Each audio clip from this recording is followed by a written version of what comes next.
Hello everyone, how are you? कैसे हैं प्यारे बच्चों? आई होप आप अपना ख्याल रख रहे होंगे और बड़ी मेहनत शिद्दत के साथ आप पढ़ाई कर रहे होंगे। तो डियर स्टूडेंट्स, कल के वीडियो लेक्चर में हम लोगों ने बात करी थी constraint motion by using the concept of work power energy.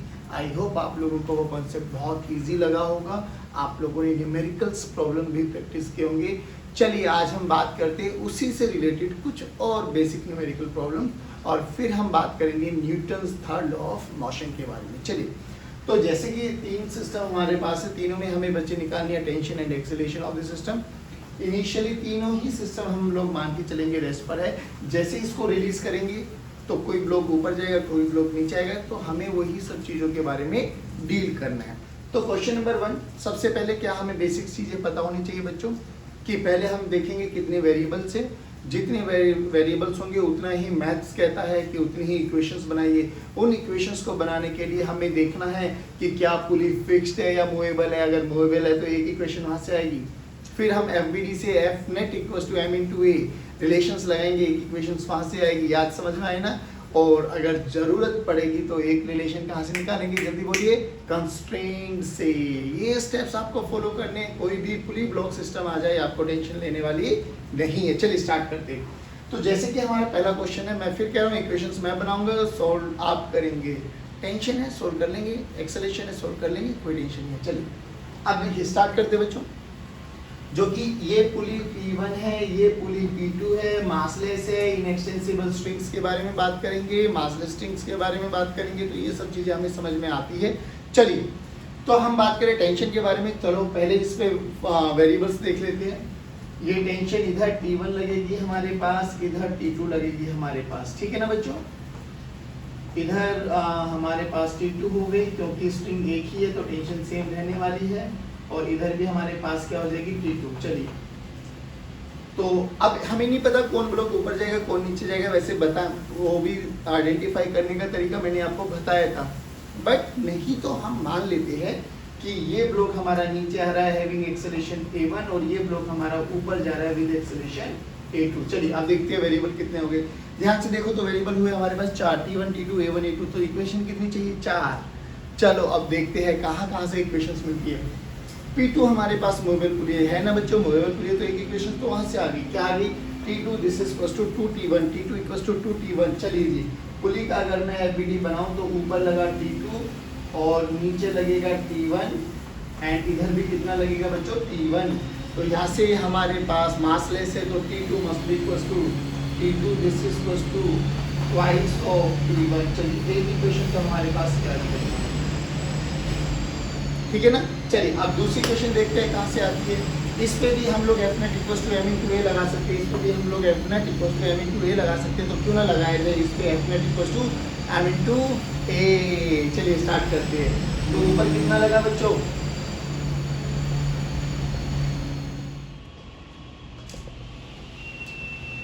चलिए बच्चों अब एक इक्वेशन हमारी आएगी कहाँ से? P2 से। P2 का अगर मैं FBD बनाता हूँ तो देखिए P2 हमारे पास मूवेबल पुली है और उसका P2 बनाते हैं। लो भैया, ऊपर लगा T2, नीचे लगा T1 और इधर भी लगा T1। चलिए भैया अब जो कि ये मासलेस है तो M तो 0 हो जाएगा, M 0 हो जाएगा तो F net की वैल्यू 0 हो जाएगी। F net की वैल्यू 0 का मतलब क्या बच्चे? ऊपर लगने वाला force must be equals to नीचे लगने वाला फोर्स, यानी T2 must be equals to twice of T1। लो एक इक्वेशन तो जैसा कि हम लोगों ने अभी तक पढ़ा है देखा है सब वहां से मिल गया है। अब दूसरा कहाँ से निकाले सर? 4 वेरिएबल है, 4 इक्वेशन चाहिए तो सर दूसरी हम निकालेंगे यहाँ से बच्चों। इस पे क्या लगा? F net equals to M into A.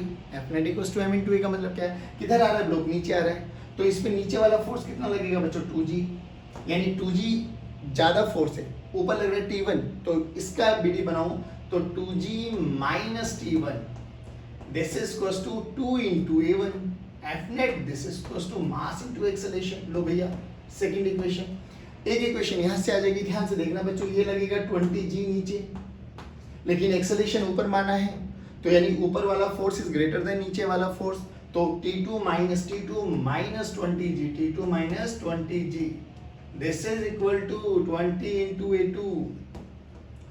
Sir ये तो तीन इक्वेशन तो हमें पता है, ये तो आएंगी, लेकिन हमें तो वो फोर्थ वन चाहिए जिसके लिए हम लोगों ने कंस्ट्रेंट पढ़ा है ना। चलो अब स्टार्ट करते हैं। अब कैसे करें? अब हमारे पास तरीका अलग अलग है बच्चे, पॉइंट मेथड से निकालना चाहो तो भी निकाल सकते हो, वर्क पावर एनर्जी के कॉन्सेप्ट से भी निकालना चाहो तो भी निकाल सकते हैं। चलिए हम वर्क पावर वाले कॉन्सेप्ट से निकाल के देखते हैं। तो हमने क्या बोला था, work done by all the tension force must be equal to 0। चलिए अब इसका देखिए, एक्सेलरेशन नीचे है तो डिस्प्लेसमेंट भी नीचे होगा होगा होगा होगा। चलिए तो T1 ऊपर है, T1 टेंशन का वर्क डन निकालना, T1 ऊपर है, x1 नीचे है, लो जी x1 भी नीचे मान लिया, इसका x2 ऊपर मान लिया। तो T1 और x1 का वर्क डन कैसा होगा, नेगेटिव। तो work done bye T1, work done bye T1 कितना हो जाएगा बच्चों, minus T1 into x1। Second देखिए, T2 ऊपर है, डिस्प्लेसमेंट भी ऊपर है, तो work done by tension T2, work done by tension T2 क्या हो जाएगा बच्चों, पॉजिटिव T2 इंटू x2। अरे सर हमें पता है, अब दोनों का वर्क डन इक्वल टू 0, यानी minus T1 x1 plus T2 x2 must be equal to 0, यानी T1 x1 must be equal to T2 x2। अब ध्यान से देखिए T1 T2 में क्या रिलेशन है, T1 T2 is equal to twice of T1, T2 is equal to twice of T1, यानी T1 x1 this is equal to twice of T1 x2। T1 ने T1 को मारा, T1 ने T1 को मारा, तो x1 this is equal to twice of x2। लो जी सब पॉजिटिव आ रहा है, यानी जो हमने डायरेक्शन मानी वो सही मानी, हमारा सिस्टम वैसे ही मूव करेगा। ओके, एक बार डिफरेंशिएट करेंगे वेलोसिटी आ जाएगा, एक बार डिफरेंशिएट करेंगे एक्सेलरेशन आ जाएगा, क्यों नहीं इसको दो बार डिफरेंशिएट करके एक्सेलरेशन भी डायरेक्ट लिख दूं, a1 this is equal to twice of 2a2। लो भैया फोर्थ इक्वेशन। अब बताओ कितने वेरिएबल, 4, कितनी इक्वेशन, 4। सॉल्व कौन करेगा, आप करेंगे ना, पक्का। जल्दी लिखिए कमेंट बॉक्स में, जो भी आंसर आएगा मुझे मैसेज करना आप लोग। चलिए अब हम बात करते हैं सेकंड क्वेश्चन की। सेकंड क्वेश्चन भी बहुत बेसिक सही क्वेश्चन है बच्चे। फिर वही, सबसे पहले वेरिएबल्स देखो, फिर देखिए कहाँ से कितनी इक्वेशंस बना सकते हैं, और हमें जरूरत पड़ेगी तो कंस्ट्रेंट। चलिए स्टार्ट करिए चलिए देखो बड़ा बेसिक सा, इस पे 4G नीचे लगा, 2G नहीं भैया, mg तो नीचे ही लगेगा, हमेशा ध्यान रखना, और ये 10G लगा नीचे। अब किसको ऊपर माने किसको नीचे माने, किसको ऊपर माने किसको नीचे माने नहीं पता, तो मान लेते हैं इसकी एक्सेलरेशन a1 है, इसकी एक्सेलरेशन a2 है, और इस ब्लॉक की एक्सेलरेशन भी नीचे मान लेता हूं मैं a3। ठीक है ना। चलिए अब क्या करें, चलो एक्सेलरेशन हम लोगों ने मान ली, तो डिस्प्लेसमेंट भी अगर हम मानना चाहे तो मान सकते, इधर x2 मान लेते बेटा, ये नीचे x3 आ जाएगी बच्चों, और ऊपर क्या आ जाएगी बच्चों, x1। चलिए अब फोर्स लगाते, टेंशन लगाते, रस्सी सेम है तो टेंशन T1, ठीक है ना, ये भी T1, ये T2 हो जाएगा, ये T2 हो जाएगा। बस अब देखिए वेरिएबल कितने हैं, T1 T2 A1 A2 A3, यानी 5 वेरिएबल्स है हमारे पास। तो इक्वेशन कितनी चाहिए, 5। कहां से मिलेगी, पहले देखो मूवेबल पुली है क्या, हाँ सर है मूवेबल पुली, यानी अगर मैं इसको P1 इसको P2 मानूं तो मेरे पास एक रिलेशन तो आ गई। जल्दी बताइए, अब ऐसे वर्बली बोलेंगे भैया, है ना, चलो जल्दी बोलो, T2 this is equal to twice of T1, twice of T1। लो पहली इक्वेशन तो बन गई हमारे पास ये। अब बाकी 4 कहां से बनाए, तो सर एक ब्लॉक घेरा, एक ब्लॉक घेरा, एक ब्लॉक घेरा, F net equal to m into a. Second लो F net this is equal to m into a, लगाओ भैया स्टार्ट करते हैं। चलिए इस पे देखिए 10 kg का FD, ऊपर एक्सेलरेशन है तो ऊपर लगने वाला फोर्स ग्रेटर होगा, यानी T2 minus 10G, T2 minus 10G must be equal to m into A1, 10 into A1। लो भैया सेकेंड इक्वेशन।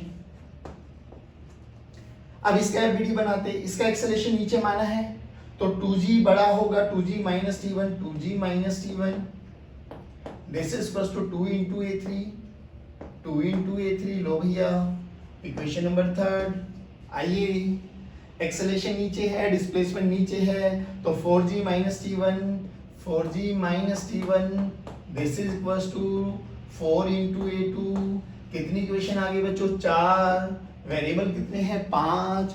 तो फिफ्थ इक्वेशन कहां से आ गई सर, कंस्ट्रेंट। कैसे निकाले, work done by all the tension forces must be equal to 0। तो एक वर्क डन ही आएगा। अब देखो ध्यान से, टेंशन भी ऊपर, डिस्प्लेसमेंट भी ऊपर, टेंशन भी ऊपर, डिस्प्लेसमेंट भी ऊपर, तो work done by tension 2 positive. चलिए वर्क डन बाय टेंशन 2 कैसा आएगा, पॉजिटिव आएगा, T2 इंटू x1 हो जाएगा, T2 इंटू x1 हो जाएगा। चलिए अब इसका देखिए, T1 ऊपर है, डिस्प्लेसमेंट नीचे है, तो नेगेटिव, इसका work done by tension T1 this is equals to क्या आया मेरे बच्चों, minus T1 into x3, minus T1 into x3। चलिए जी अब इसका देखिए ऊपर नीचे ये भी minus, work done by tension T1 this is equals to minus T1 into x2। सब वर्क डन का सम 0 होना चाहिए। चलो जी वर्क डन स्केलर क्वांटिटी है बच्चों, डायरेक्ट ऐड करेंगे, T2 x1 minus T1 x3 minus T1 x2 must be equals to 0।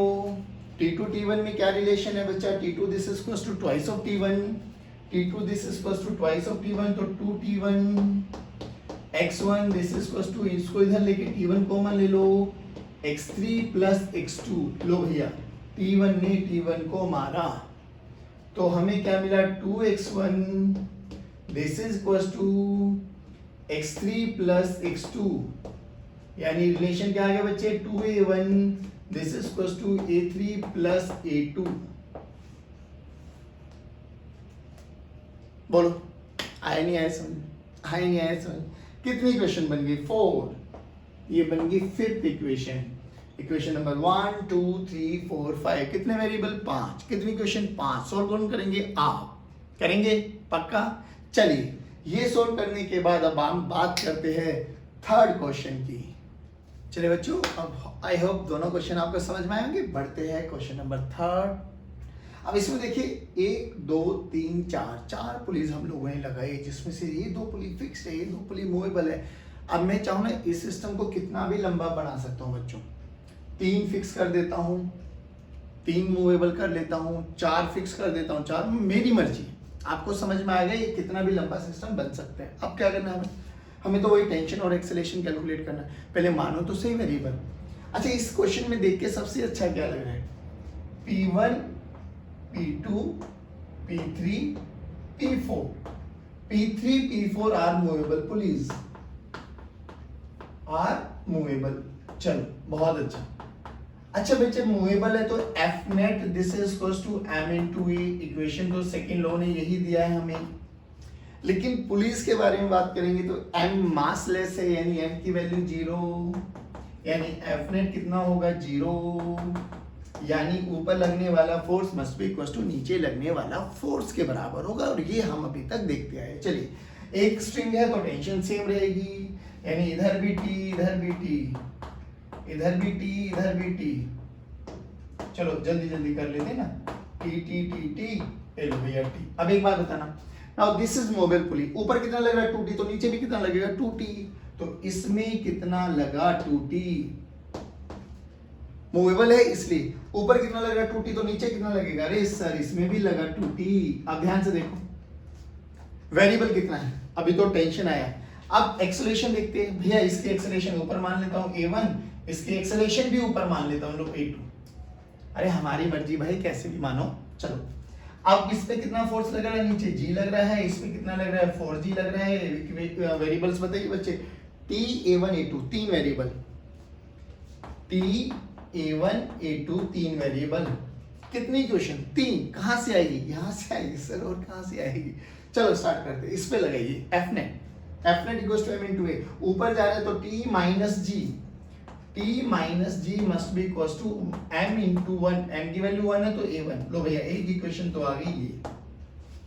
इधर देखिए ये किधर जा रहा है, ऊपर A2 से कितना फोर्स लग रहा है 2T 4T, ऊपर जा रहा है तो 4T minus 4G this is equals to 4 into A2। कितनी आई 2, कितने वेरिएबल है 3, कहां से आएगी थर्ड इक्वेशन, जल्दी बोलिए कंस्ट्रेंट। चलो भैया अब कंस्ट्रेंट क्या कहते हैं, working by all the tension forces must be equals to 0। चलो देखो ऊपर डिस्प्लेसमेंट है, टेंशन भी ऊपर है, तो वर्क डन बाय T, ये वाला work done bye T positive T into x1, ये टेंशन भी ऊपर लग रही है, डिस्प्लेसमेंट भी ऊपर है, तो बोलो 40, ये भी पॉजिटिव आएगा, अरे वाह, work done by 4t, this is equal to 4t into x2, अब करो सबको बराबर, 4t x2 plus t x1 must be equal to 0, यानी 4t x2 must be equal to minus of t x1। Minus क्या मतलब समझता है बच्चे, कि दोनों एक डायरेक्शन में नहीं जा रहे, एक नीचे आएगा तो दूसरा ऊपर जाएगा। चलो जी, यानी अब ये आ गया 4x2 माइनस x1। चलो भाई, चलो चलो चलो चलो जल्दी बोलो, दो बार डिफरेंशिएट करेंगे तो क्या आ जाएगा, 4a2 this is equal to minus a1। Equation number third, कितने वेरिएबल, 3, कितनी इक्वेशन, 3, सोल्व कौन करेगा, आप करेंगे ना, पक्का। चलिए अब हम बात करते हैं बच्चों Newton's third law of motion. अच्छा एक चीज और, न्यूटन थर्ड लॉ को देख के ना आपको कुछ कुछ आएगा याद कि हाँ ऐसा होता है क्या, क्योंकि हम लोगों ने अभी तक जो न्यूटन थर्ड लॉ पढ़ा है ना, वो पढ़ा है बस, समझा नहीं है। अब हम पढ़ेंगे भी, समझेंगे भी और उसको अप्लाई भी करेंगे। आर यू गाइज रेडी, पक्का। चलो स्टार्ट करते हैं। चलिए बच्चों, अब हम जैसा कि first law and second law हम डिस्कस कर चुके हैं, बारी है third law, and third law is very very important. But उससे पहले एक बड़ी फर्स्ट और सेकंड लॉ को थोड़ा सा रिकैप कर लेते हैं, और यहाँ पर कुछ आपको अच्छा मिलने वाला है, सुना ध्यान से। बोला गया in an inertial frame of reference. अभी हमें इतना पता है फ्रेम ऑफ रेफरेंस क्या होता है। फ्रेम ऑफ रेफरेंस वो वाला पॉइंट होता है, वो वाली जगह होती है जहां पर हम बैठकर चीजों को एनालाइज करते हैं। बट सर ये जो इनर्शियल वर्ड आ गया, इसका मतलब क्या है। अभी आप बस इतना समझिए कि फ्रेम दो टाइप के होते हैं, one is inertial and second one is non inertial. लेकिन जो न्यूटन्स की first law and second law है, यानी जो ये रिजल्ट हम लोग लगा रहे हैं ना, F इक्वल्स टू m में रिजल्ट है सेकंड लॉ का, और ये फर्स्ट लॉ, ये दोनों की दोनों लॉज जो है ना बच्चे, ये वैलिड है केवल और केवल इनर्शियल फ्रेम ऑफ रेफरेंस के लिए। इनर्शियल क्या होता है, कैसे होता है, वो अभी सब बताएंगे जब हम सूडो फोर्स को एनालाइज करेंगे, अभी इस थर्ड लॉ के जस्ट बाद। चलिए अब बात करते हैं। तो हमें इतना पता लगा कि यहाँ से मोटा मोटा अगर मैं बताऊं आपको कि अगर किसी भी बॉडी पर या ऑब्जेक्ट पर F नेट 0 है। F नेट 0 का मतलब क्या है कि नेट फोर्स 0 है। तो अगर वो ऑब्जेक्ट रेस्ट पर है तो वो रेस्ट पर ही रहेगा, और यूनिफॉर्म स्पीड से मूव कर रहा है तो वो यूनिफॉर्म स्पीड से ही मूव करता चला जाएगा। वही an object either remains at rest or continues to move at a constant velocity unless acted upon a force, simply law of inertia. Second क्या कहता है कि in an inertial frame of reference the rate of change of linear momentum is directly proportional to force applied, यानी F is directly proportional to dp by dt, और P की value हमें पता है, P is nothing but m into v, है ना बच्चों। Mass into velocity यहाँ पे रखेंगे, मास को बाहर लेके आ जाएंगे, कांस्टेंट है dv by dt, क्या हो जाएगा एक्सेलरेशन, जो कि हमारा ये रिजल्ट आया था F इक्वल्स टू m में। लेकिन F इक्वल्स टू m में और फर्स्ट और second laws are only valid for inertial frame of reference, ये पॉइंट अभी ध्यान रखना, ठीक है ना। क्या होते हैं अभी बताएंगे। एंड थर्ड लॉ तो बड़ा अच्छा लॉ है ना, क्या कहता है, to every action there is equivalent opposite reaction. जितना आप एक्शन करेंगे उतना ही सामने से आपको रिएक्शन मिलने वाला है, मिलता है ना। लेकिन ये लॉ इतना इंपॉर्टेंट है बच्चे कि हम लोग सबसे ज्यादा गलतियां इसी में करते हैं। हम किसी को भी एक्शन, देखना ध्यान से सुनना, ये एक्शन रिएक्शन है, एक्शन रिएक्शन, जितना एक्शन करोगे उतना ही रिएक्शन रिवर्ट में मिलता है आप लोगों को। बट हम ना एनालाइज नहीं कर पाते कि कौन एक्शन होता है, कौन रिएक्शन होता है। अभी हम बताते हैं जहां हम बेसिक छोटी छोटी गलतियां करते हैं, फिर उन गलतियों को नहीं करना, उसका मेथड भी बताते हैं। अभी याद करो थर्ड लॉ के बारे में डिस्कस कर रहे हैं, to every action there is equivalent opposite reaction. चलिए अभी देखते हैं हम जो सबसे माइनर, जो छोटी छोटी गलतियां करते हैं वो क्या होती है, और उन गलतियों को ओवरकम कैसे करेंगे हम लोग। फिर कुछ पॉइंट्स बताऊंगा, वो पॉइंट्स आपके दिमाग में बैठे होने चाहिए। थर्ड लॉ के चीजें हम लोगों को इजीली समझ में आ जाएगा। चलिए स्टार्ट करते हैं। चलिए स्टूडेंट्स, अब हम बात करेंगे, डिस्कस करेंगे न्यूटन्स थर्ड लॉ। स्टेटमेंट हमें पता है, for every action there is equivalent opposite reaction. चलिए अब हम देखेंगे हम वो छोटी छोटी गलतियां कहाँ पर करते हैं। देखो हमें बोला गया ये एक हमारे पास सरफेस है, इस पे एक ब्लॉक रखा हुआ है जिस पे मास m रखा है, ठीक है ना, पक्का। चलो तो हमें बोला गया ए नीचे mg लगता है, ऊपर नॉर्मल रखा है और हम बोलते हैं रेस्ट पर है, तो n is equal to m into g. बोला है ना, यही बोलते हैं ना। और एक एक्शन होता है एक रिएक्शन होता है, बोलते हैं ना यस या नो, जल्दी बोलिए, बोलते हैं ना एक एक्शन होता है एक रिएक्शन होता है ना, है ना। बट माय डियर स्टूडेंट्स, ये टोटली गलत है। टेंशन नहीं लेना, मैं हूं। क्यों गलत है उसका रीजन भी बताऊंगा। इसीलिए कहता हूं कि ये लोग एक छोटा सा है, समझना और इसको इंप्लीमेंट करना दोनों बहुत अलग अलग पार्ट है। अब आपको बेसिक चीजें समझनी है कि हम किसी को भी एक्शन रिएक्शन नहीं बोलेंगे। पहली बात, किसको एक्शन रिएक्शन बोलेंगे उसके लिए कुछ कंडीशंस है, वो कंडीशंस आपकी याद होनी चाहिए। याद करो, पॉइंट नंबर 1, जो ये एक्शन रिएक्शन वाले फोर्सेस है ना बच्चों, ये हमेशा टू डिफरेंट बॉडीज पे होने चाहिए। सबसे पहला point, action and reaction should be acting on two different bodies. Action and reaction should be acting on two different bodies. पहली बात, तो सबसे इंपॉर्टेंट बात। अब अगर हम बात करें, M किस पे लगा, ब्लॉक पे लगा, mg। नॉर्मल रिएक्शन किस पे लगा, ये भी ब्लॉक पे लगा। अरे सर, ये तो पहला ही रूल वायलेट हो गया हमारा। देखो ना, इन्होंने बोला कि एक्शन रिएक्शन हमेशा दो अलग अलग बॉडीज पे लगना चाहिए, लेकिन ये क्यों नहीं है सर? रीजन सुनो। mg भी किस पे लग रहा है, ब्लॉक पे। नॉर्मल रिएक्शन भी किस पे लग रहा है, ब्लॉक पे। लो सर, पहले ही रूल खत्म हो गया, तो ये तो बिल्कुल भी नहीं होगा। सेकंड सुनिए, magnitude of forces should be equal. Magnitude of forces should be equal. ठीक है। थर्ड, दोनों ही फोर्स जिनको हम एक्शन रिएक्शन बोलने वाले हैं, वो एक दूसरे के ऑपोजिट डायरेक्शन में लगने चाहिए। Acting in opposite direction.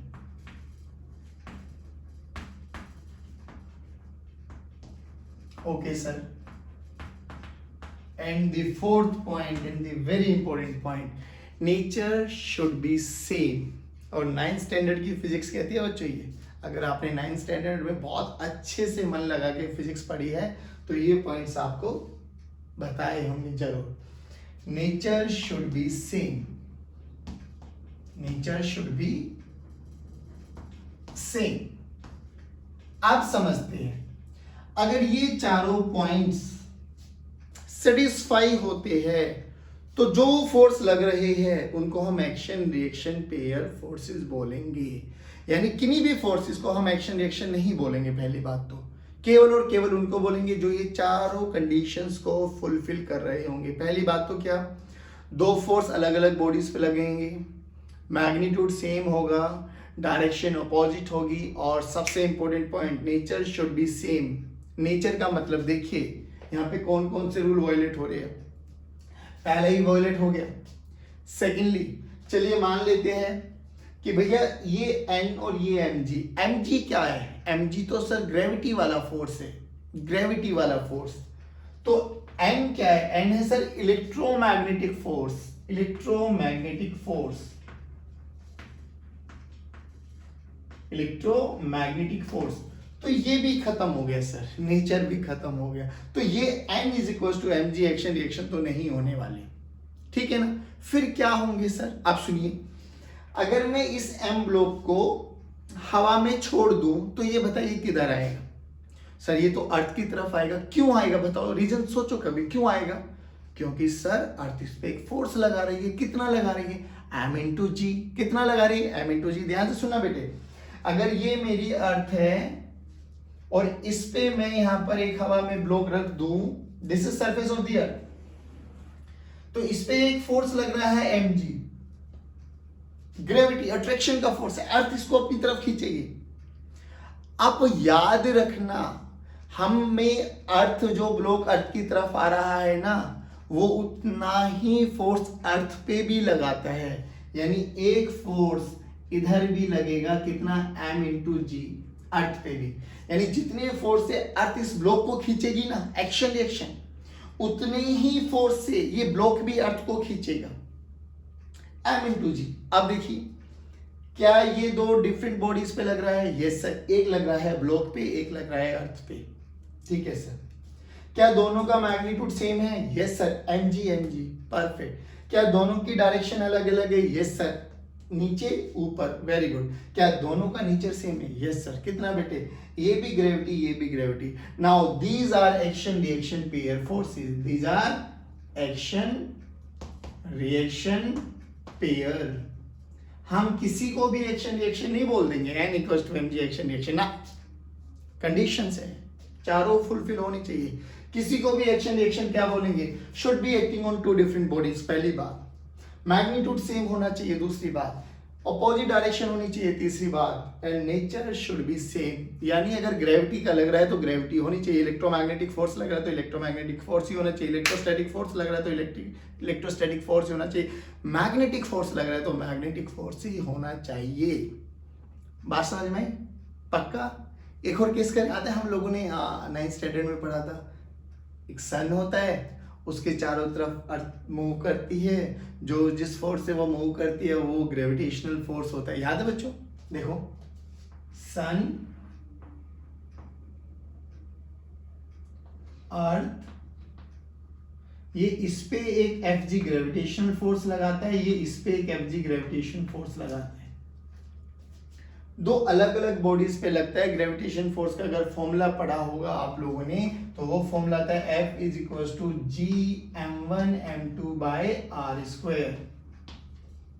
ठीक है ना? ये इस पे जितना फोर्स लगेगा उतना ही ये इस पे लगाएगा। पहली बात, मैग्नीट्यूड सेम हो गया, दो अलग अलग डायरेक्शन में हो गया, दो अलग अलग बॉडीज पे हो गया, और दोनों का नेचर भी सेम है, तो ये वाला पेयर भी क्या कहलाया जाएगा बच्चे? Action reaction pair forces.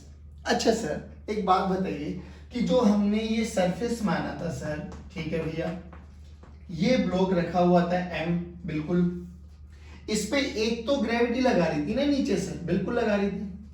अब ध्यान से सुनिए, इसको मैं ब्लॉक बोल दूं और इसको मैं सरफेस बोल दूं या ग्राउंड बोल दूं, व्हाटएवर जो भी मानना है मानो, तो नॉर्मल कॉन्टेक्ट फोर्स क्या हुआ सर? अब ध्यान से सुनिए भैया, ब्लॉक क्या करेगा? ब्लॉक ग्राउंड पे दबाएगा ना, एक नॉर्मल फोर्स ये रहा, एंड किस पे लगाया? ग्राउंड पे। किसने लगाया? ब्लॉक ने। उतने ही फोर्स से ग्राउंड भी ब्लॉक को दबाएगा ऊपर की डायरेक्शन में। ये क्या है? Normal on block by ground. Now these two forces are action reaction pair forces. ध्यान से देखो, पहली बात, नेचर सेम है, इलेक्ट्रोमैग्नेटिक, ठीक है सर। एक फोर्स लग रहा है ग्राउंड पे, एक फोर्स लग रहा है ब्लॉक पे, यानी तो दो अलग अलग बॉडीज हो गई, दोनों का नेचर सेम है, मैग्नीट्यूड सेम है, डायरेक्शन अपोजिट है, सारी कंडीशन सेटिस्फाई हो गई। तो हम लिख सकते हैं NBG and NGB are action reaction pair forces, are action and reaction pair forces. But हम कभी भी ये नहीं लिखेंगे N is equal to mg, ये एक्शन रिएक्शन है, ध्यान रखना बच्चों। ठीक है, थोड़ा और चलते हैं। याद करो 10th स्टैंडर्ड में हम लोगों ने पढ़ा था इलेक्ट्रोस्टैटिक फोर्स। एक पॉजिटिव चार्ज है, एक नेगेटिव चार्ज है, दोनों पॉजिटिव चार्ज है, दोनों नेगेटिव चार्ज है, या तो अट्रैक्शन होती है रिपल्शन होती है, या तो अट्रैक्शन या रिपल्शन। वो कैसा फोर्स है सर? अरे सर एनालाइज करते हैं हम लोग, चलिए। अब अगर इलेक्ट्रोस्टैटिक फोर्स का फॉर्मूला याद है तो बहुत अच्छी बात है, नहीं है तो बस याद कर लो आप। जो इलेक्ट्रोस्टैटिक फोर्स है, मान लो एक ये Q1 है, ये Q2 है, दो अलग अलग बॉडीज है। पहली बात, इन पे जो अट्रैक्शन या रिपल्शन का फोर्स लगेगा बच्चे, वो लगता है K Q1 Q2 by R square. Same ऐसा ही होता है जैसे ग्रेविटेशन का होता है, बट ग्रेविटेशन हमेशा एक अट्रैक्टिव फोर्स होता है। इलेक्ट्रोस्टैटिक फोर्स ये अट्रैक्शन का भी हो सकता है और रिपल्शन का भी हो सकता है। अब देखिए ध्यान से, तो अगर ये दोनों पॉजिटिव सेम नेचर के चार्ज है तो ये इसको धक्का मारेगा, ये इसको धक्का मारेगा, यानी दोनों की डायरेक्शन अलग अलग, दो अलग अलग बॉडीज पे लग रहे हैं, दोनों का मैग्नीट्यूड Q1 Q2 पे डिपेंड करेगा, यानी मैग्नीट्यूड भी सेम है, और दोनों का नेचर भी क्या हो जाएगा? इलेक्ट्रोस्टैटिक। तो ये भी क्या कहलाया जाएगा बच्चों? Action reaction pair, action and reaction. बोलो समझ में आया क्या? सभी बच्चे बोलेंगे। तो न्यूटन थर्ड लॉ धीरे धीरे याद करो, समझ में आ जाएगा, बट आपको समझ में आना चाहिए कि हर फोर्स एक्शन रिएक्शन पेयर नहीं कहलाया जाएगा। कहलाने के लिए ये 4 पॉइंट्स है जो आपके दिमाग में बैठे होने चाहिए। Action reaction pair should be acting on 2 different body, वो 2 अलग अलग बॉडीज पे लगने चाहिए फोर्सेस, दोनों का मैग्नीट्यूड सेम होना चाहिए, डायरेक्शन अलग होनी चाहिए और नेचर सेम होना चाहिए। अगर होगा तो ऐसे फोर्सेस को हम बोलेंगे एक्शन रिएक्शन पेयर फोर्सेस। बहुत सारे एग्जांपल हम लोगों ने देख लिए। अब जैसे जैसे हम लोग अपनी और भी प्रोसेस करेंगे तो विल सी कि एक्शन रिएक्शन पेयर क्या होती है। चलिए गाइस, अब हम बात करेंगे सूडो फोर्स। नाउ ये सूडो फोर्स क्या होता है और क्यों इसकी जरूरत पड़ी, इसका कॉन्सेप्ट कहीं पीछे उन डेफिनेशंस में छिपा हुआ था जो हम लोगों ने फर्स्ट एंड सेकंड लॉ के बारे में पढ़ी थी। Now what do you mean by pseudo? Pseudo something which is not real, है ना, जो रियल नहीं है। सूडो का मतलब वो होता है यानी ऐसा फोर्स जो रियल ना हो, उसके बारे में हम पढ़ने वाले हैं। अच्छा, इसको समझने के लिए हम बात करते बहुत बेसिक सा एग्जांपल। लेट सपोज हम 2 बच्चों के बारे में बात करते हैं, जो एक बच्चा ग्राउंड पे खड़ा हुआ है, ठीक है ना, ये एक बंदा है जो कि standing at ground, let's say ए, ठीक है बच्चों, और दूसरा बच्चा जो है वो लिफ्ट में है and lift is moving with some acceleration a, upward direction, ऊपर जा रही है लिफ्ट, ठीक है ना। चलिए अब हम थोड़ा और इसको एनालाइज करें तो हमने बोला कि दूसरा बच्चा यहां पर खड़ा हुआ है, नाम भी डाल देते हैं इनका नाम, इसका नाम विवेक डाल देते हैं और दिस इज लेट्स से उत्तम, ठीक है, डन। और यहां पे एक बॉक्स रखा हुआ है, बॉक्स बी।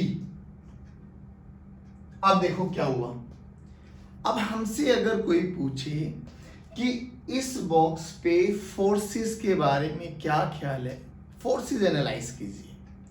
अकॉर्डिंग टू विवेक जो कि ग्राउंड पे रुका हुआ है, ग्राउंड के फ्रेम में देख रहा है, अकॉर्डिंग टू उत्तम जो कि लिफ्ट के फ्रेम में देख रहा है। अब दोनों में फर्क है क्या? कुछ फर्क तो है सर, जो कि विवेक तो ग्राउंड पे है लेकिन उत्तम जो है वो हमारा लिफ्ट के साथ ऊपर जा रहा है और lift is moving with some acceleration. तो अगर मैं इस बॉक्स पे फोर्सेस को एनालाइज करूं, ध्यान से सुनना प्यारे बच्चों, चलो फोर्सेस को एनालाइज करते हैं। इस बॉक्स का मास मान लेते हैं बच्चों m, तो इस बॉक्स बी पे एक तो लगा mg डाउनवर्ड डायरेक्शन में और एक लिफ्ट इस पे लगाएगी नॉर्मल फोर्स अपवर्ड डायरेक्शन में, ठीक है ना बच्चों, पक्का। चलिए अब अकॉर्डिंग टू विवेक, अगर हम विवेक के अकॉर्डिंग बात करें, अकॉर्डिंग टू विवेक, और विवेक कहां पर है बच्चों? ग्राउंड पर है, ध्यान रखना, या you can say with respect to ground, with respect to ground. तो क्या हुआ, अभी तक पढ़ते आए सर, ऊपर जा रहा है तो n is greater than mg, तो n minus mg F net, यानी अकॉर्डिंग टू सेकेंड लॉ। बेटे प्लीज पे अटेंशन, ध्यान से सुनना, ये कहानी समझ में आ गई तो सूडो फोर्स का कॉन्सेप्ट समझ में आ जाएगा। तो सेकेंड लॉ क्या कहती है बच्चों? F net this is equals to m into A.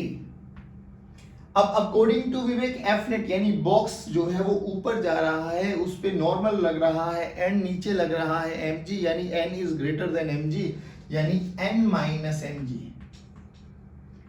This is equals to mass of the block into acceleration of the system. यानी अगर मैं यहां से n को एनालाइज करूं तो mg प्लस ma, ठीक है, ओके। अब अगर इसी ब्लॉक को मैं एनालाइज करूं according to the person who is standing या who is sitting on the left, तो वो उत्तम है। अब याद करो उत्तम भी ऊपर ही जा रहा है ना। उत्तम के लिए बॉक्स कैसा है सर? उत्तम भी ऊपर जा रहा है, बॉक्स भी ऊपर जा रहा है। उत्तम ने बॉक्स को देखा तो बॉक्स तो वहीं पे रखा हुआ है, यानी according to Uttam box is at rest. ध्यान रखना बच्चों, ये वैसा ही एग्जाम्पल बना जैसा हम बात करते हैं कि कार इज मूविंग, कार की बगल में, सीट की बगल में, मेरे बगल में जो भी बच्चा बैठा हुआ है वो मेरे लिए रेस्ट पर है, लेकिन जो बच्चा ग्राउंड के रेस्पेक्ट में देख रहा है वो मूव कर रहा है, हाँ या ना बोलो। तो उत्तम के लिए अगर हम बात करें तो उत्तम के लिए बॉक्स किस पर है? रेस्ट पर। रेस्ट का मतलब क्या है सर? ऊपर लगने वाला force must be equal to नीचे लगने वाला फोर्स। क्यों? क्योंकि सर दोनों सेम एक्सेलेरेशन से ऊपर जा रहा है, तो इनका रिलेटिव एक्सेलेरेशन क्या है सर? Relative acceleration 0। ध्यान से सुनना बच्चों। अब हम बात करें अकॉर्डिंग टू उत्तम, अकॉर्डिंग टू उत्तम की अगर मैं बात करूं, और उत्तम किस में है बच्चों? लिफ्ट में, यानी with respect to lift, with respect to lift. और लिफ्ट कैसी है बच्चों? एक्सेलरेटेड है, ऊपर जा रही है विद सम एक्सेलेरेशन, तो दिस इज एक्सेलरेटेड। ध्यान से सुना, एक्सेलरेटेड। अब अकॉर्डिंग टू उत्तम बॉक्स की एक्सेलरेशन कितनी है? तो relative acceleration, acceleration of box with respect to Uttam a b minus a u. A b भी कितना है? ए माइनस ए यू भी कितना है? ए, तो 0। तो रिलेटिव एक्सेलरेशन कितना आ गया बच्चों? 0। चलिए जी, अब उत्तम के रेस्पेक्ट में बॉक्स किस पे? रेस्ट पर है सर। तो इसका मतलब n is equal to m into g. लो जी, देखो उत्तम के लिए जितना ऊपर उतना नीचे, n is equal to m into g. अब देखिए, एक इक्वेशन नंबर 1 ये आई बच्चों हमारे पास, एक इक्वेशन नंबर 2 ये आई हमारे पास। अब दिमाग थोड़ा कंफ्यूजन में आ गया कि भैया विच वन इज करेक्ट, है ना? दोनों अपनी अपनी जगह ठीक है, दोनों का ऑब्जर्वेशन ठीक है, क्योंकि दोनों का फ्रेम अलग अलग है। ध्यान से सुनना। बट हमसे पूछा गया which one is more accurate, तो this one is more accurate. क्यों है? अब इसके रीजन के लिए हम बात करते हैं फ्रेम्स पे। बच्चे बेसिकली हम लोगों ने बात करो डेफिनेशन में देखा था, तो डेफिनेशन में हम लोगों ने देखा था इनर्शियल फ्रेम ऑफ रेफरेंस। दोनों डेफिनेशन में inertial frame of reference, first में भी और सेकंड में भी। अब ये इनर्शियल फ्रेम ऑफ रेफरेंस, हमें फ्रेम ऑफ रेफरेंस का तो मतलब समझ में आता है, वो वाला पॉइंट, वो वाली जगह जहां पर हम बैठकर चीजों को एनालाइज करते हैं। अब ये जो फ्रेम है ना, ये दो पार्ट्स में डिवाइड कर दिया गया। One is inertial frame and second one is non inertial frame. ध्यान से सुनना। अब इनर्शियल फ्रेम के बारे में अगर बात करें हम, तो इनर्शियल फ्रेम वो फ्रेम होता है जिसकी एक्सेलरेशन 0 होती है। 0 का मतलब क्या हुआ? या तो वो रेस्ट पर होगा या वो मूव कर रहा होगा विद यूनिफॉर्म स्पीड। याद करना, यूनिफॉर्म स्पीड का मतलब चेंज इन वेलोसिटी 0, एक्सेलरेशन 0। तो एक्सेलरेशन 0 होना चाहिए इनर्शियल फ्रेम में। अब देखिए, दोनों फ्रेम को अगर हम बात करें विवेक और उत्तम के रेस्पेक्ट में, तो विवेक इज एट रेस्ट, यानी विवेक रेस्ट पर है, तो विवेक का जो फ्रेम हुआ ना, दैट इज इनर्शियल फ्रेम। और नॉन इनर्शियल क्या हो जाएगा सर? जहां एक्सेलरेशन होगी, जहां एक्सेलरेशन 0 नहीं होगी, मे be variable may be constant, but acceleration होना चाहिए। तो अकॉर्डिंग टू उत्तम के बारे में अगर हम बात करें, तो उत्तम कौन से फ्रेम में है बच्चे? Non inertial frame. कौन से फ्रेम में? Accelerated frame. और एक्सेलरेटेड फ्रेम कैसा होता है? Non inertial frame. कैसा फ्रेम? Non inertial frame. अब ध्यान से सुनना प्लीज। तो इनर्शियल और नॉन इनर्शियल समझ में आया? जहां एक्सेलरेशन 0 है, यानी या तो ऑब्जर्वर रेस्ट पर है या moving with some constant velocity. और नॉन इनर्शियल फ्रेम क्या हो गया बच्चों? जहां पर ऑब्जर्वर एक्सेलरेटेड है, यानी एक्सेलरेशन है, may be constant may be variable. चलिए अब बात करते हैं जो न्यूटन्स के फर्स्ट एंड सेकंड लॉज है ना बच्चों, वो दोनों के दोनों laws are applicable only and only for inertial frame of reference.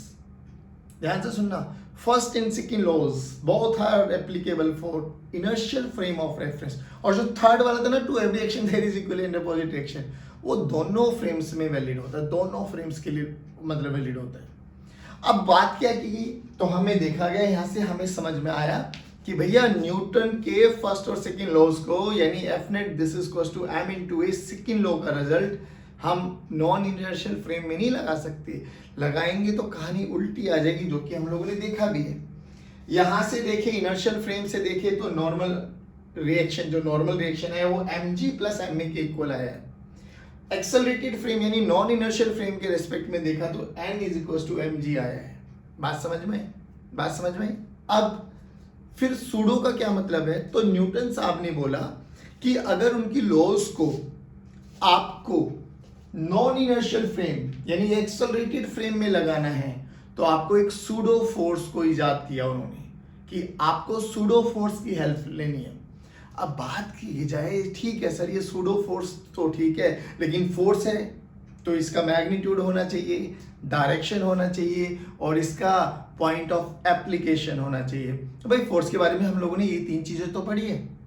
Magnitude, क्या मैग्नीट्यूड है, डायरेक्शन बताइए, भाई मैग्नीट्यूड पता लग गया, किधर लगेगा, किस डायरेक्शन में लगने वाला, डायरेक्शन पता होनी चाहिए, और कहाँ से लगेगा, पॉइंट ऑफ एप्लीकेशन पता लग जाए। तो अब हम बात करेंगे सूडो फोर्स के बारे में। पहले थोड़ा एनालिसिस बताइए, सूडो फोर्स कहाँ लगेगा, जहां पर चीजें नॉन इनर्शियल फ्रेम में यानी एक्सेलरेटेड फ्रेम में होगा।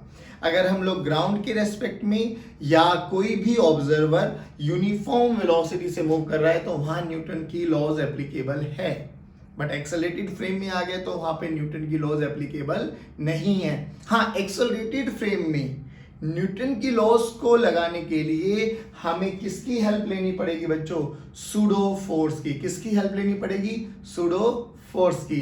चलिए अब देखते हैं सूडो फोर्स कहां लगता है, कितना मैग्नीट्यूड होता है, सब बारे में स्टार्ट करें। चलिए बच्चों, तो बात करेंगे हम inertial and non inertial frame, वही एक्सेलरेशन 0 और एट रेस्ट और moving with uniform velocity, having some acceleration, may be variable और मे बी कांस्टेंट। चलिए अब थोड़ा सा एनालिसिस करते हैं। जैसे कि फॉर एग्जांपल हमने बोला कि एक ब्लॉक है,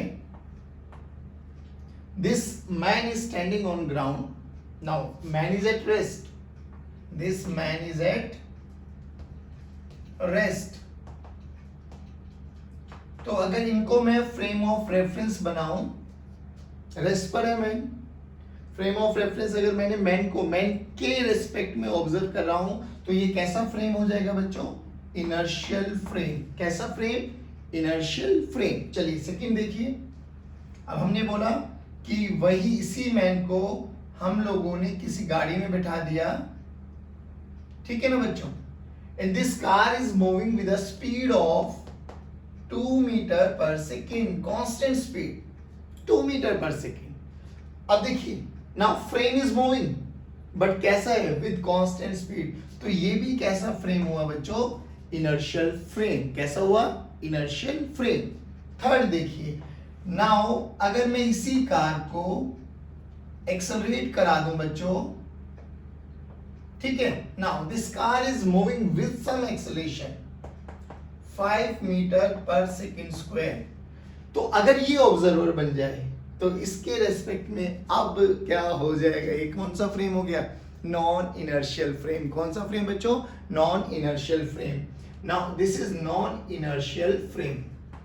न्यूटन साहब के जितने भी फर्स्ट सेकंड लॉज है वो सभी के सभी वैलिड रहेंगे दोनों केसेस में। रेस्ट पर है तो भी, यूनिफॉर्म स्पीड से मूव कर रहा है तो भी। बट अगर इसमें लगाना है यानी नॉन इनर्शियल फ्रेम में हमें न्यूटन साहब का सेकंड लॉ या फर्स्ट लॉ लगाना है तो we have to apply pseudo force. कौन सा फोर्स लगाना है बच्चों, सूडो फोर्स, ठीक है ना। अब देखिए सूडो फोर्स लगाते हैं। अब सूडो फोर्स में अगर हम बात करें, बहुत बेसिक सा एक न्यूमेरिकल लेके चलते हैं, आपको समझ में आ जाएगा, देखना ध्यान से प्लीज अटेंशन। हमने बोला मान लो कि ये हमारे पास कोई भी एक मैन है जो ग्राउंड पर है, ठीक है, यहां पर एक ब्लॉक है जिसका मास 2 किलोग्राम है और इस पे एक फोर्स लग रहा है 10 न्यूटन का। बच्चे प्लीज पे अटेंशन, बहुत इंपॉर्टेंट कॉन्सेप्ट है, एक बार ही पकड़ में आ गया तो आप लोग बहुत इजी हो जाएगा। अच्छा एक चीज और, जैसे वहां पर रिलेटिव वेलोसिटी, रिलेटिव मोशन चीजों को आसान करता था, यहाँ पर भी सूडो फोर्स न्यूमेरिकल्स प्रॉब्लम में जो कि एक्सेलरेटेड फ्रेम में होगी उनको इजी करता है, बट आपको लगाना आना चाहिए। दैट्स व्हाई कह रहा हूं कि ये वाला पॉइंट बहुत इंपॉर्टेंट है, please pay attention. This man is 1, block B, अगर मैं इसकी acceleration with respect to man निकालूं तो कितना एक्सेलरेशन आ जाएगा, सर क्या बड़ी बात है। Acceleration of block with respect to 1, this is nothing but how much, force divided by mass, यानी 5 मीटर पर सेकेंड स्क्वायर। यानी इस बंदे के अकॉर्डिंग जो ये ब्लॉक चल रहा होगा वो 5 मीटर पर सेकेंड स्क्वायर से चल रहा होगा, ठीक है ना। अब देखिए, अब हमने थोड़ा सा फ्रेम चेंज कर दिया, और फ्रेम कैसा कर दिया बच्चों हम लोगों ने, चलिए देखते हैं। Now this car is moving with some acceleration 5 metre per second, और यहां पर एक बंदा बैठा हुआ है, लेट्स से 2। ध्यान से सुनना, अब क्या बोला गया, अब बोला गया कि acceleration of block with respect to 2 निकालिए। Acceleration of block with respect to 2, और 2 कौन है, वो मैं जो कार में बैठा हुआ है, और कार किस से चल रही है सर, एक्सेलरेशन से चल रही है, यूनिफॉर्म एक्सेलरेशन से, तो यानी नॉन इनर्शियल फ्रेम आ गया। चलो देखते हैं, तो acceleration of block with respect to 2 क्या होगा बच्चों, acceleration of block minus acceleration of 2, दोनों सेम डायरेक्शन में जा रहे हैं, तो ये भी पॉजिटिव ये भी पॉजिटिव, यानी 5 माइनस 5 हाउ मच, 0। अरे सर ये तो बड़ी विचित्र सी इक्वेशन आ गई। अब एक बात बताइए मुझे, एक्सेलरेशन सेकंड के लिए एक्सेलरेशन कितना आ गया, 0, मास कितना है 2, रिलेटिव एक्सेलरेशन कितना आ गया 0, यानी फोर्स कितना बना with respect to second, force, sir force का फॉर्मूला बना mass into a relative, mass into a relative, mass कितना है सर 2, ए रिलेटिव कितना है सर 0, यानी सेकंड वाले के लिए तो फोर्स तो लग ही नहीं रहा, बट क्या फोर्स नहीं लग रहा, क्या फोर्स तो लग रहा है सर, क्योंकि ये वाला फोर्स कैसा है, इंडिविजुअल फोर्स, कैसा है बच्चों, इंडिविजुअल फोर्स। और याद करो जब आप लोगों को बताया था कि फ्रेम पे कौन कौन चीजें डिपेंड करती है, कौन कौन चीजें इंडिपेंडेंट होती है, तो हमारे पास 3 चीजें निकल के आई थी, बताइए कौन कौन, जल्दी जल्दी लिखिए कमेंट बॉक्स में। पहला था टाइम ऑफ इवेंट, किसी भी फ्रेम से देखिए टाइम ऑफ इवेंट जो भी होगा वो कांस्टेंट रहने वाला है। डिस्टेंस बिटवीन 2 पार्टिकल, 2 पार्टिकल के बीच का सेपरेशन हमेशा सेम रहेगा, चाहे आप किसी भी फ्रेम ऑफ रेफरेंस से देखिए। और थर्ड क्या था, इंडिविजुअल फोर्स, तो ये इंडिविजुअल फोर्स तो इंडिपेंडेंट है फ्रेम ऑफ रेफरेंस से, इससे देखो ये तो लगेगा ही 10 न्यूटन, ठीक है। तो हमें पता लगा individual force is also independent of frame of reference. तो सर इस पे अब न्यूटन की सेकंड लॉ कैसे लगाया जाए, तो उसके लिए हमें याद करना है, हमें यूज करना है, हमें हेल्प लेनी है सूडो फोर्स की। अब सर ये सूडो फोर्स, पहली बात तो मैग्नीट्यूड पता लग जाए, तो बहुत बेसिक सी बात है बच्चों। सूडो फोर्स के बारे में अगर हम बात करें, यानी अगर सूडो फोर्स को मैं Fp से रिप्रेजेंट कर दूं, तो Fp रिप्रेजेंट सूडो फोर्स, और सूडो फोर्स का देखिए, फोर्स का मैग्नीट्यूड तो m into a होता है। मास किसका, जिस ब्लॉक को आप ऑब्जर्व कर रहे हो, यानी ऑब्जेक्ट, मास ऑफ ऑब्जेक्ट, तो F मास ऑफ ऑब्जेक्ट, ठीक है, इनटू जिस फ्रेम से आप देख रहे हो उस फ्रेम की acceleration, acceleration of frame, acceleration of frame, सबसे इंपॉर्टेंट बात।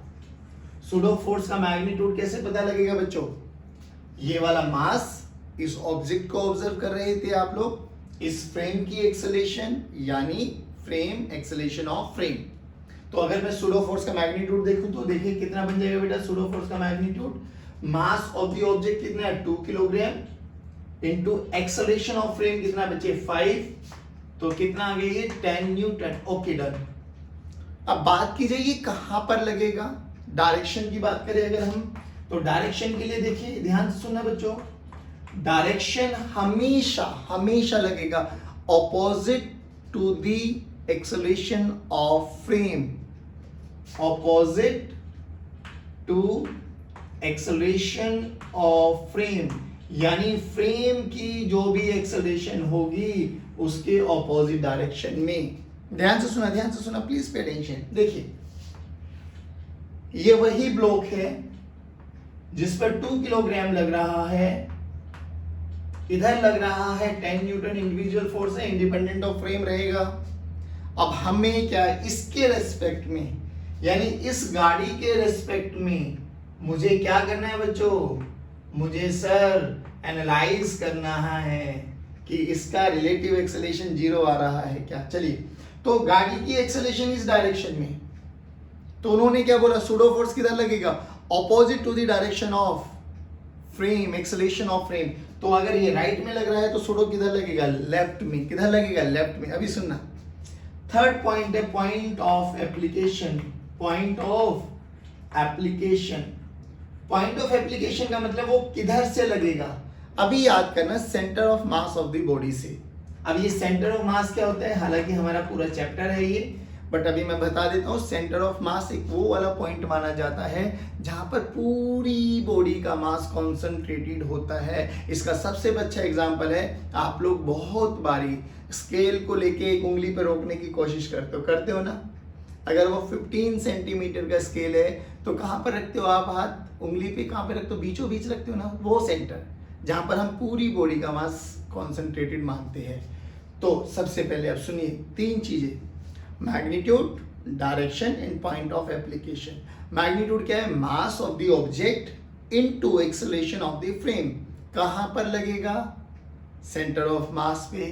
किधर लगेगा, opposite to the direction of acceleration of frame. Simple. अब देखिए तो सेंटर ऑफ मास इसका ये रहेगा जहां पर डायगोनल इंटरसेक्शन हो जाएगा, अभी टेंशन ना लेना। ऑपोजिट टू द फ्रेम, तो ये रहा फ्रेम सर। इधर कौन लगेगा, सूडो। ये कौन था, इंडिविजुअल फोर्स। सूडो का मैग्नीट्यूड कितना है, 10। ध्यान देखो 10 आगे लग रहा है, 10 पीछे लग रहा है, तो नेट फोर्स कितना हो गया, 0। अरे वाह, नेट फोर्स कितना हो गया, 0। तो 0 बाय मास, एक्सेलरेशन आ गया 0। तो वही तो एक्सेलरेशन आया यहाँ पर 0। नहीं आया बच्चों, समझ में, जल्दी बताइए। फिर कह रहा हूँ अभी और भी एग्जांपल देखेंगे, बट बेसिक चीजें हमें समझ में आनी चाहिए। चलिए आप बढ़ते हैं हम सेकंड क्वेश्चन की तरफ। चलिए बच्चों अब बात करते हैं ये सूडो फोर्स के बारे में, magnitude, direction and point of application, ठीक है ना। अब एक दो छोटे छोटे न्यूमेरिकल देखते हैं और उसके बाद आते हैं कि सर ये अकॉर्डिंग टू विवेक और अकॉर्डिंग टू उत्तम चीजें अलग अलग आई थी, बट हम सूडो फोर्स लगा के जस्टिफिकेशन कर देंगे कि उत्तम का जस्टिफिकेशन या यू कैन से रेक्टिफिकेशन क्या होने वाला है। अभी टेंशन ना लेना, अभी इस पे आएंगे। कहानी यहीं से स्टार्ट की थी, यहीं पे खत्म करेंगे। चलिए अब देखिए, अब हमसे वही पूछा गया। अगर हमसे डायरेक्ट पूछा जाता कि acceleration of 1 with respect to 2 निकालो, तो रिलेटिव का कॉन्सेप्ट हमें आता है। तो रिलेटिव क्या कहता है बच्चों, this is second, this is block. तो बोल रहा है कि acceleration of block with respect to 2 निकालो। तो हमारे पास फॉर्मूला जल्दी बोलिए बच्चे, acceleration of block minus acceleration of 2। Acceleration of 2 हमें गिवन है, एक्सेलरेशन ऑफ ब्लॉक कितना आ जाएगा, जल्दी बताइए जल्दी बताइए। Acceleration of block with respect to 1 तो कितना आ गया सर, 20/2। तो acceleration of block with respect to 1 कितना आ जाएगा, 20/2 यानी 10 मीटर पर सेकंड स्क्वायर, ठीक है ना। चलो अब देखते हैं, तो AB2 कितना आना चाहिए बच्चों, AB2 कितना आ गया हमारे पास, 10 - 6 this is equal to 4 metre per second square. चलो अब बात करते हैं सूडो से। सूडो से भी इतना ही आना चाहिए भैया, चीजें गलत थोड़ी ना होगी। सूडो तो हमको एक हेल्प मिल गई है चीजों को सिंप्लीफाई करने के लिए। कब, when the frame is accelerated. चलिए अब आती है, अब सूडो किधर लगेगा, कैसे लगेगा, ध्यान रखना प्लीज पे अटेंशन। चलो जी, ब्लॉक है पहले तो सर, इसको ऑब्जर्व कर रहे हैं, तो ये 2 किलोग्राम, इधर फोर्स लग रहा है 20 Newton.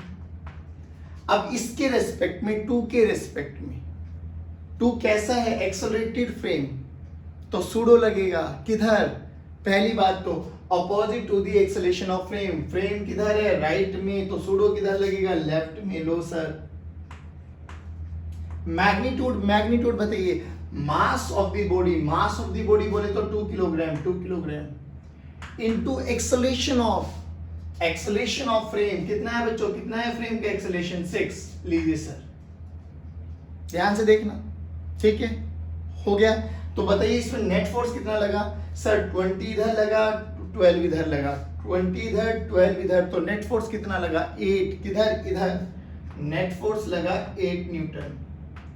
Mass of the block कितना है, 2 किलोग्राम।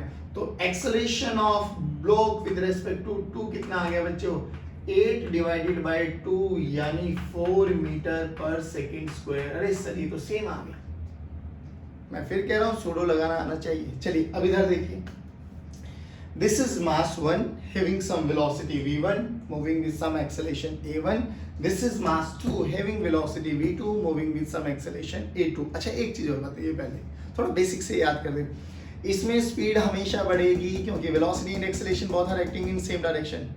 इसमें स्पीड कम होगी क्योंकि velocity and acceleration both are acting in opposite direction. अच्छा एक बात और बताइए, क्या ये पलटी मारेगा? Yes sir.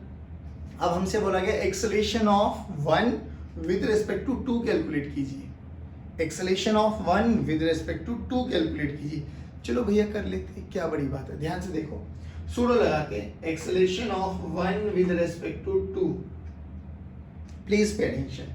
चलो तो इसको ऑब्जर्व करना है ना, तो ये मास m1 हो गया हमारे पास, इसकी वेलोसिटी इधर है सर v1, एक्सेलरेशन इधर है सर a1। सूडो किधर लगेगा जल्दी बताइए सर। सूडो तो लगता है हमेशा opposite to the acceleration of frame. Frame किधर है? ये रहा फ्रेम। फ्रेम की एक्सेलरेशन किधर है? इधर। तो सूडो किधर लगेगा? उधर। वेलोसिटी का कोई लेना देना नहीं है, तो सूडो लगेगा इधर fp। कितना लगेगा sir? Sir mass of the body, mass of the body कितने? m1 और acceleration of frame a2, m1 into a2। लो जी, नहीं आया बच्चों समझ में? जल्दी फटाक से बताइए, आ गया?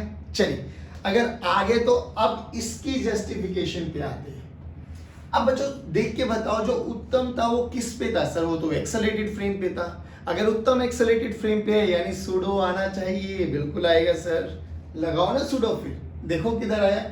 अब अकॉर्डिंग टू उत्तम, अकॉर्डिंग टू उत्तम, चलो स्टार्ट करते हैं।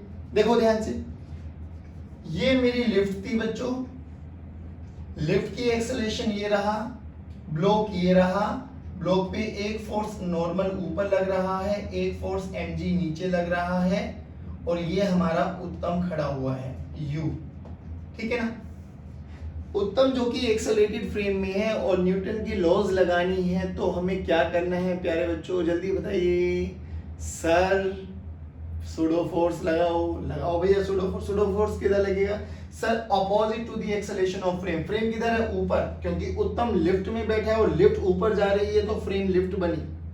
लिफ्ट ऊपर जा रही है तो सूडो लगेगा opposite to the acceleration of frame. और कहां लगेगा? Centre of mass of the body, क्योंकि ऑब्जेक्ट हमारा बॉक्स है तो नीचे लगेगा बच्चे। कितना लगा? कितना लगा? अरे sir mass of the body into acceleration of the frame. नहीं आया ना समझ में? आ गया पक्का। चलो अब अकॉर्डिंग टू उत्तम ब्लॉक तो अभी भी रेस्ट पर है, तो यानी ऊपर लगने वाला मस्ट बी इक्वल टू नीचे लगने वाला। ऊपर देखो कौन लग रहा है? n। नीचे देखो mg ma, mg plus ma। नहीं आया बच्चों। देखो अब according to Vivek normal reaction mg plus ma आया था। अकॉर्डिंग टू उत्तम जो कि एक्सेलरेटेड फ्रेम में है but with the help of pseudo, दोनों की इक्वेशन करेक्ट आ गई। जल्दी बताइए फटाक से, जो ये छोटी सी नन्ही सी कहानी सुनाई थी, क्या उस कहानी का प्रिंस मतलब सार समझ पाए हो? मॉरल ऑफ द स्टोरी समझ पाए हो कि हमें सूडो आना चाहिए। और सूडो कब लगेगा? जब हम एक्सेलरेटेड फ्रेम से चीजों को ऑब्जर्व करेंगे। बात समझ में आई? अब चलो सब चीजें समझ में आ गई। अब लास्ट इक्वेशन पढ़ते हैं कि सर जो ये फोर्स की इक्वेशन बनेगी ना, ये कैसे बनती है। फोर्स की इक्वेशन के बारे में बात करें। चलिए बच्चों, तो अब हमें सूडो फोर्स के बारे में पता लग गया, मैग्नीट्यूड पता लग गई, उसकी डायरेक्शन पता लग गई, उसकी पॉइंट ऑफ एप्लीकेशन पता लग गया। अब ये लास्ट चीज हो जो हम लोगों के पास लास्ट में फोर्स इक्वेशन बनेगी ना, वो बेसिकली क्या होता है उसका वो लिखने का तरीका देख लीजिए। It is summation of all the real forces, यानी m mg जो भी लगेंगे, these all are real forces and pseudo force. ठीक है ना? will be equal to mass into a relative। अब ये a relative क्या है? a relative basically relative acceleration किसके रेस्पेक्ट में? ऑब्जर्वर के रेस्पेक्ट में। किसकी? जिस बॉडी को ऑब्जर्व कर रहे हो। बात समझ में आई? तो acceleration of body observed by the observer, वो a relative है। अभी हम समझते हैं और इनके बेसिस पे हम लोगों के पास बहुत बेसिक से क्वेश्चंस आते हैं जिनको हम बोलते हैं लिफ्ट प्रॉब्लम। अभी आप लोगों ने देखा होगा कभी कभार लिफ्ट में जाते हो, जब सिनेमा घरों में जाते हो तो वहाँ पर देखते हो लिफ्ट वगैरह लगती है और लिफ्ट में जाने में बहुत अच्छा लगता है। तो व्हाट विल रियलाइज, हमें कभी भारी भारी महसूस होता है, कभी हल्का हल्का महसूस होता है ना। हाँ, अब उसी के बारे में हम बात करने वाले हैं। तो देखिए हम बहुत बेसिक सी बात करते हैं। विंग मशीन देखिए, विंग मशीन जो हमारा मास मेजर करती है, वेट मेजर करती है। बेसिकली अगर हम बात करें कि ये विंग मशीन है हमारे पास बच्चों, और इस पे अगर मैं खड़ा हो जाऊं तो मैं क्या लगाऊंगा, डाउनवर्ड डायरेक्शन में मैंने लगाया mg और वेइंग मशीन मुझ पे क्या लगाएगी, नॉर्मल। तो रियलिटी में वेइंग मशीन हमारा नॉर्मल मेजर करती है, याद रखना, वेइंग मशीन नॉर्मल मेजर करती है हमारा। चलिए अब अगर हम बात करें, हम यही वेइंग मशीन को लेके लिफ्ट में बैठ जाए, ध्यान से सुनना, लिफ्ट में, चलो भैया लिफ्ट में चलते हैं अब हम, और इनिशियली लिफ्ट मैंने मान ली लिफ्ट इज एट रेस्ट। अगर लिफ्ट रेस्ट पर है, case number 1, lift is at rest, तो रेस्ट पे है तो जितना ऊपर n लगेगा उतना ही नीचे mg लगेगा, तो वेइंग मशीन मुझे n is equal to mg, जो मेरा रियल वेट है, दिस इज रियल वेट, है ना, वेइंग मशीन मुझे वो ही मेजर करके दिखा देती है, जो भी होता है वो रियल वेट। लेकिन अगर लिफ्ट अपवर्ड डायरेक्शन में चलने लग जाए विद सम एक्सेलरेशन ही, चलिए बात स्टार्ट करते हैं सर। देखो बच्चों ध्यान से, now this lift is moving upward direction having some acceleration a, और हम लोग वेइंग मशीन को रखे हुए हैं और हम इस पे है। अब क्या होगा, वही ऑब्जर्वेशन दो तरीके से, अब आप ग्राउंड के फ्रेम में देख रहे हो या लिफ्ट के फ्रेम में देख रहे हो, हमें दोनों ही तरफ से आनी चाहिए। आपको एक बारी और करके दिखा देता हूं जिससे आप लोगों का कॉन्फिडेंस लेवल और बूस्ट अप हो जाए। अगर हम ग्राउंड के रेस्पेक्ट में देख रहे हैं, मान लो ये मैं यहाँ पर ग्राउंड पे खड़ा हूँ, तो मैंने क्या देखा, ग्राउंड के रेस्पेक्ट में n ऊपर लग रहा है, नीचे mg लग रहा है ना बच्चों, n ऊपर mg नीचे, लिफ्ट ऊपर जा रही है, तो n is greater than mg, यानी n minus mg this is equals to m into a, यानी n की वैल्यू क्या आ गई बच्चों, mg प्लस ma। पहली बात तो यहाँ से एक चीज ऑब्जर्व करो, जब लिफ्ट रेस्ट पे थी तो मेरे पास नॉर्मल रिएक्शन किसके बराबर आया, रियल वेट के बराबर। लेकिन जब lift is moving in upward direction with some acceleration, तो मेरा जो नॉर्मल रिएक्शन है वो कितना हो गया, mg प्लस ma, यानी मेरा नॉर्मल रिएक्शन इंक्रीज हो गया है, तो वेइंग मशीन की जो रीडिंग होगी वो भी इंक्रीज हो जाएगी, यानी हमें हैवी हैवी फील होगा। ध्यान से सुनना, हैवी हैवी फील होगा। अच्छा ये इक्वेशन किसके रेस्पेक्ट में आई बच्चों, this is with respect to ground, किसके रेस्पेक्ट में आई बच्चों, ये विद रेस्पेक्ट टू ग्राउंड। अगर हमें लिफ्ट के बेस पे ही देखना है, हाँ तो सर हमें तो आता है ना, चलिए लिफ्ट के बेस पे देखते हैं, लिफ्ट के बेस पे देखेंगे और इस इक्वेशन का यूज करना भी सीखेंगे। अगर हम बात करें विद रेस्पेक्ट टू लिफ्ट, तो क्यों ना एक छोटा सा नन्हा सा पार्टिकल बन के लिफ्ट पे बैठ जाऊं। अब ध्यान से देखना, विंग मशीन, ये नॉर्मल एंड, ये नीचे mg, और छोटा सा पार्टिकल, ये पार्टिकल हो गया हमारा b। Now lift is moving with some acceleration a, please pay attention. अब विद रेस्पेक्ट टू b कर रहे हैं हम लोग, विद रेस्पेक्ट टू b, और b किस पे है, लिफ्ट में, और लिफ्ट कैसा फ्रेम है, एक्सेलरेटेड फ्रेम, यानी सुडो आएगा जरूर। चलो अब देखते हैं सुडो कहाँ लगेगा, बताइए कहाँ लगेगा सर, सुडो लगेगा पहली बात तो opposite to the acceleration of frame. अब फ्रेम मेरा लिफ्ट है बच्चे, क्योंकि मैं लिफ्ट में बैठा हुआ हूँ, छोटा सा नन्हा सा पार्टिकल b लिफ्ट में बैठा हुआ है। चलिए तो सुडो किधर लगेगा sir, opposite to the direction, ऊपर है तो नीचे लगेगा। कितना लगेगा sir, mass of the body into acceleration of the frame. Okay, अब इक्वेशन लिख के देखिए, pseudo force, summation of pseudo तो एक ही लगा m में, प्लस f रियल फोर्स देखिए कितने लगे बच्चों, n ऊपर लग रहा है, mg नीचे लग रहा है, यानी n minus mg is equal to mass of the body into a relative. अब ध्यान से सुना, मास ऑफ द बॉडी कितना है, m। अब a रिलेटिव क्या है, acceleration of the body observed by the observer. अब देखो ऑब्जर्वर भी लिफ्ट में है, बॉडी भी लिफ्ट में है, दोनों की एक्सेलरेशन सेम a, तो रिलेटिव एक्सेलरेशन क्या आ गया बच्चे, जल्दी बोलो, a रिलेटिव कितना आ गया बच्चों, a रिलेटिव आ गया सर a माइनस a, यानी 0 इज इक्वल टू 0। तो यहां से देख लीजिए ma, ठीक है ना बच्चों। अच्छा ये माइनस आ जाएगा ना, क्योंकि हम लोगों ने ma को नीचे माइनस लिया है, तो नीचे वाला फोर्स माइनस, ऊपर वाला force plus, minus mg minus ma, this is equal to ये प्लस एम एन इधर जाके माइनस एन हो जाएगा, तो यहां से भी एन की वैल्यू क्या आई बच्चों, m g plus m a, same equation.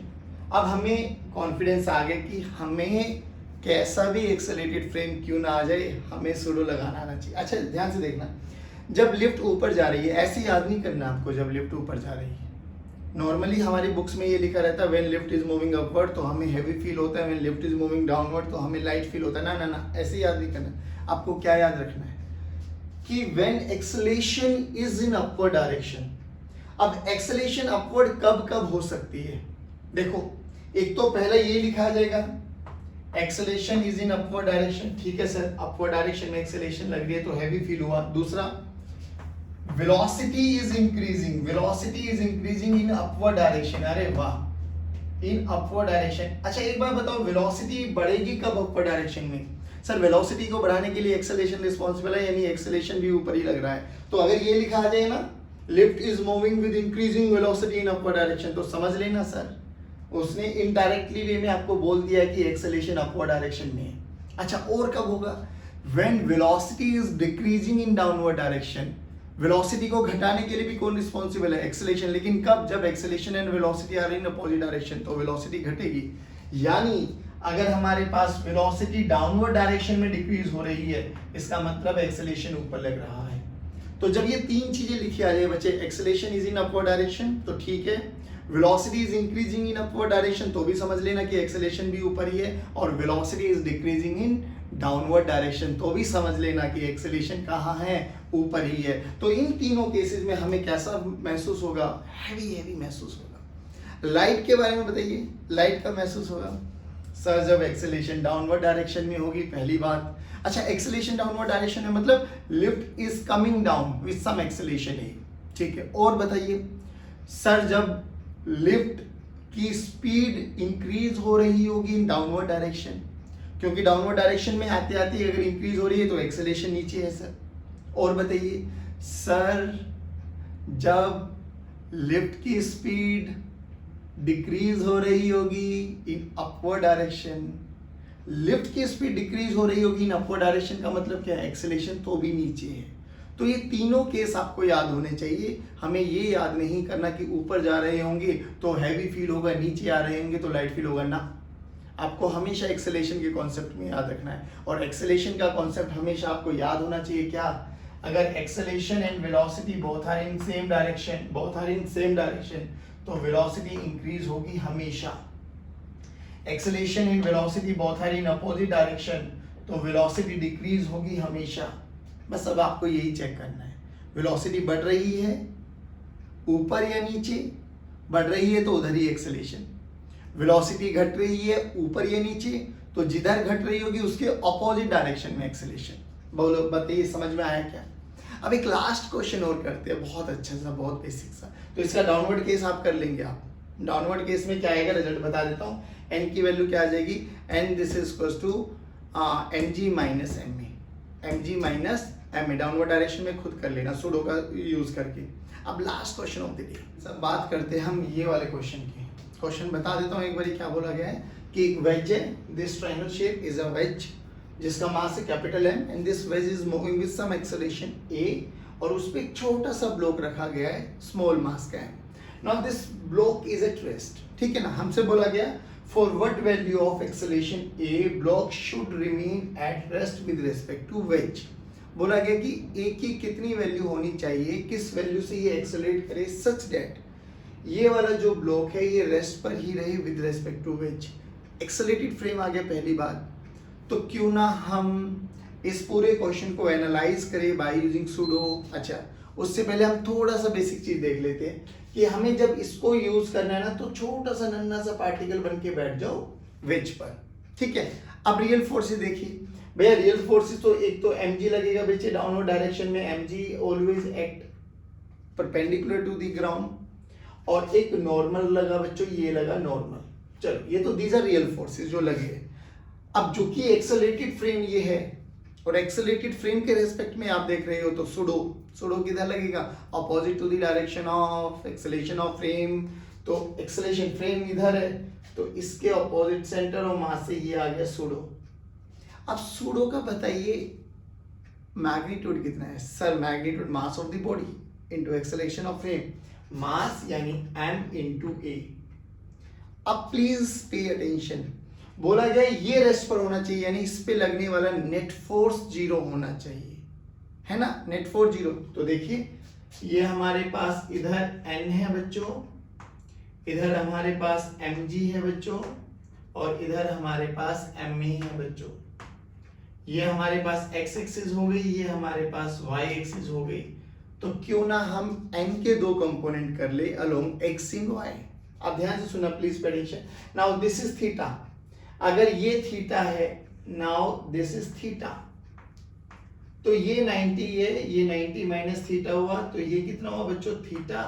अगर ये थीटा हुआ तो ये भी वर्टिकली अपोजिट एंगल कितना हुआ? थीटा।